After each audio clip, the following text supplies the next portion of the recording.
Hello, how are you today? Are you like so many other people and you ask yourself, what should I write about?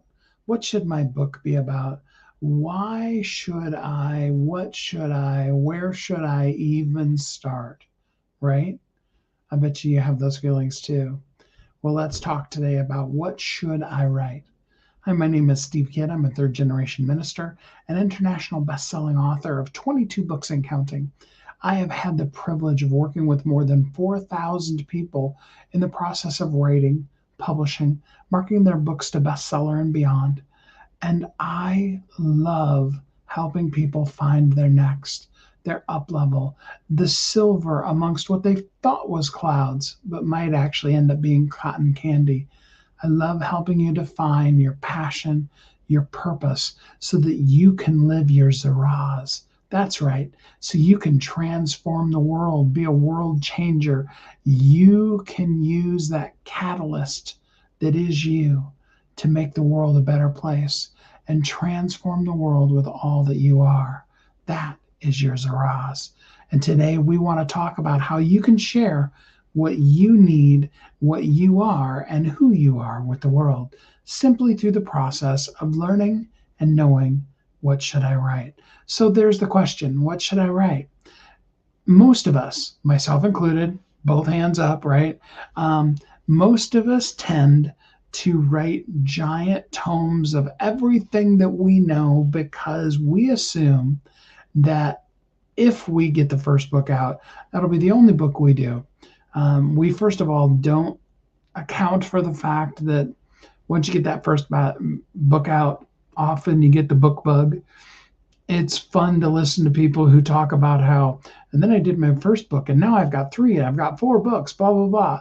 It can be very addicting and very empowering, very quickly, and there are things that you have to share with the world.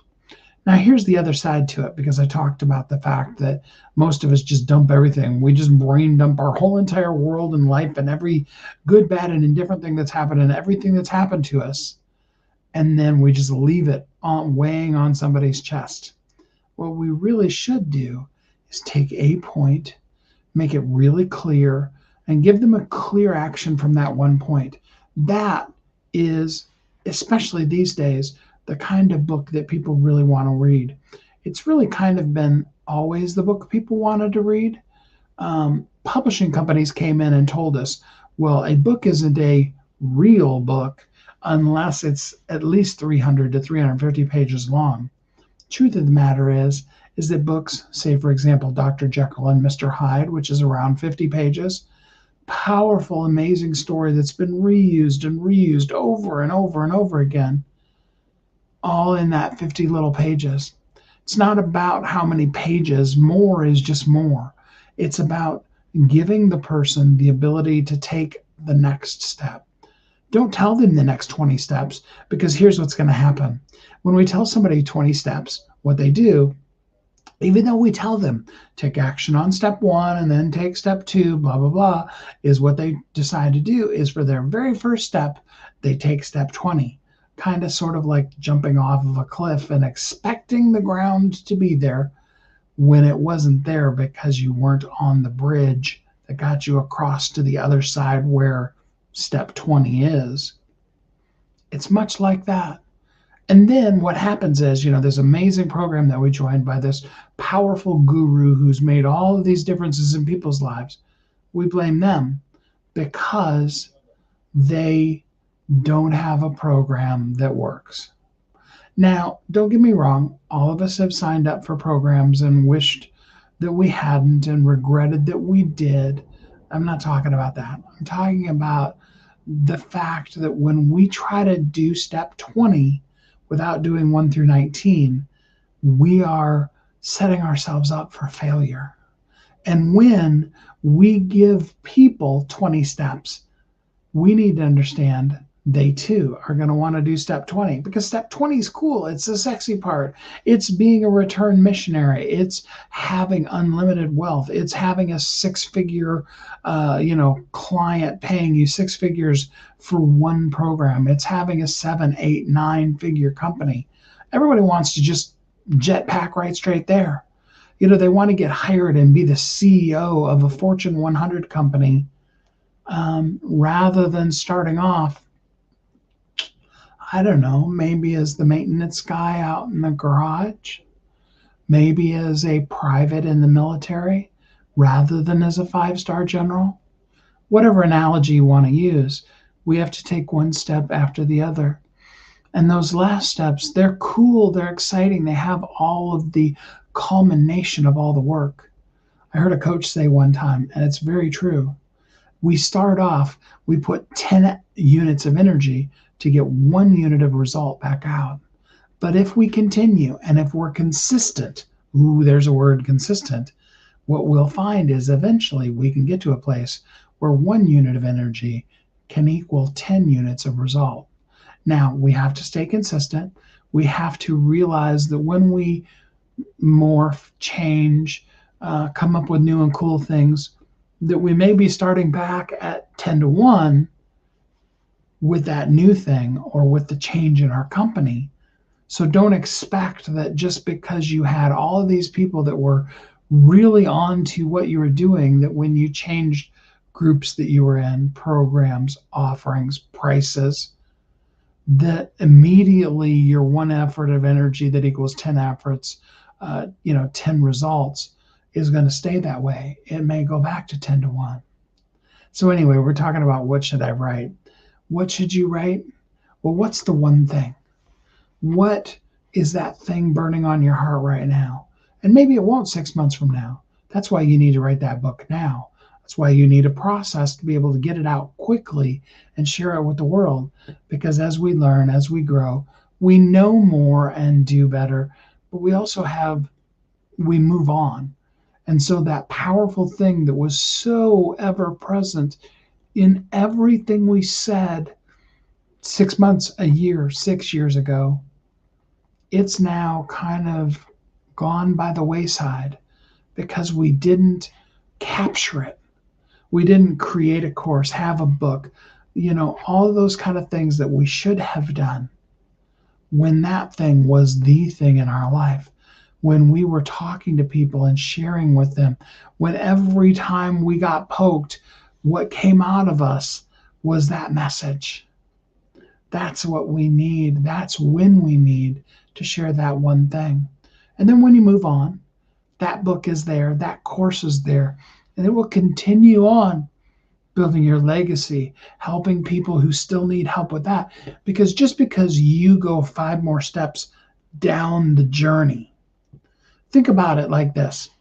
When you're traveling on the road, and if you've ever gone cross country, let's say if you've ever gone from California to Miami or California to New York, California to Chicago is a great one. You could take Route 66 all the way across, right? Any of those options, any of those examples, when you go across the country, as you pass through states, and like I said, if we're going, across, let's use my trip that I made from when I moved from California to Kansas, and first I got out of California. Yay, celebration, I'm out of California. I made that much of the journey. There are still people who are back in California. They want to go to wherever, but they need to have the information for what it took for you to move out of California. And then I went through Arizona, and it was a fairly quick, I spent the night in Phoenix, and then, by, late morning, early afternoon, whatever it was, I was in New Mexico.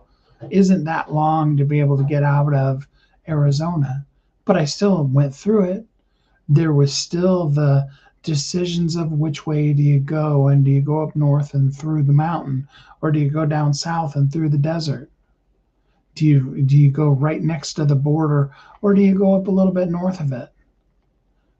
And all those kind of things that I wade through and that I got advice on, and I looked at, which one is really the worst uphill climb, and what does the road look like, and how hot is it down on Interstate 10, and all those kind of things.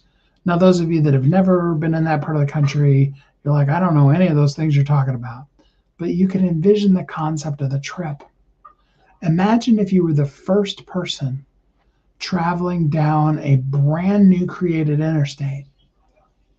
Now, here's the thing, there's exits coming up, but they won't know them. And if you're driving 50, 60, 80 miles an hour, even though you shouldn't be, down the road, you're going to be past the off ramp before you even really know that the off ramp was not just there. I mean, you could probably slow down and see the off ramp in time, but you probably won't see that there's a gas station there, that there's a McDonald's there, that there are things that you want or need, and that that's where you should stop. And so somebody went down that road and they put signs on the road telling you next stop ahead, gas, food, and lodging. And then you know you can stop and you can fill up your car, or you can fill up your stomach, or you can lay your weary head down and get a little sleep. That's that one thing. What you're doing is leaving a sign for the person coming up the road behind you in the thing or similar that you're currently passionate about. They need to understand so they then can actually truly know what's coming up on the road ahead of them. And maybe their journey will be a little better. Maybe you won't be like the pioneers who were trying to discover which pass was passable, or even which way you could pass through the Rocky Mountains. But rather, you can be the person who just gets on one of the interstates and you know what to expect. You know how steep the grade is. You know where you need to stop and get gas and all those kind of things. Because somebody, many, many years, long before the interstate was built, somebody had already traveled that course. And they knew that there's places along that road that you can get over the Rocky Mountains versus other places where you can get stuck out in the middle of nowhere on a peak that you're not going to get back from. So you need to do that for somebody else. What should I write about? What's the one thing you're passionate about right now? What is that thing you say all the time? If you have kids, you say it and they roll their eyes at you. Ask your best friend, what are you always hearing me say? Is there anything that I say maybe even so much that you're even a little sick of hearing it? It's probably a sign. Doesn't mean that's what your book should be about. It really more means, why am I saying that? What's important about that thing? If I'm telling my children constantly to clean up their room, clean up their room, clean up their room, is it just simply because I'm a nag? Probably not, unless you ask the kids and then they'd say yes, right? But it probably is about the fact that you want to teach them a skill. Or maybe it's just simply the fact you have a standard for how you want your house to run. And what they'll learn, because more is caught than taught, they'll learn how to be a parent that has standards in their house too. And they'll learn how to be able to evaluate your standards and make choices of their own. So what should I write about? What am I passionate about? Why do I say what I say? Where am I now? And what is good about my life because I am where I am now? What did I go through and how did I get here? What lesson did I learn? What one thing do I know that I didn't know then, that I know that if I share it with somebody else heading down that road, their journey can be a little bit better? So here's what I encourage you to do. Write. Write always. Write often. Write early, often, and late. Write. Share, share, share. Yes. Post about it. Blog about it. Use all the social medias. Share your voice on video. But then also put it down in writing. Publish it.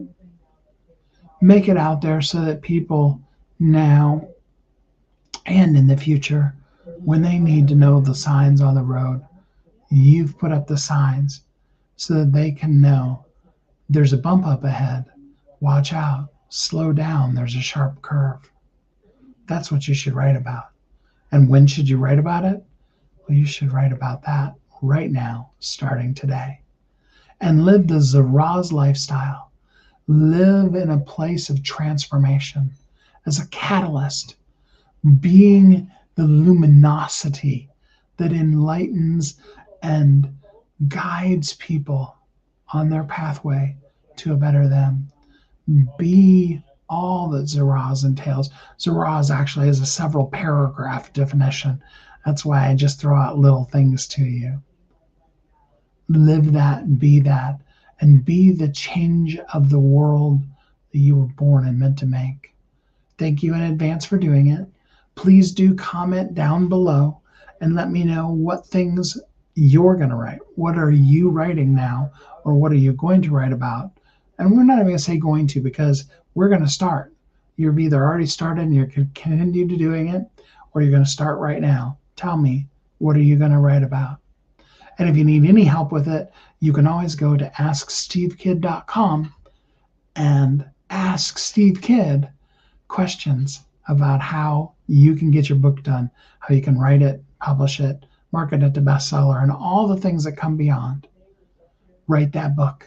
Change the world. Write it now. Make the difference that only you can make while it's called today. And on behalf of the whole of the universe, thank you so much for doing it. Till we're together again next time, I hope you're happy, safe, warm, and loved, and that you have an amazing and great week.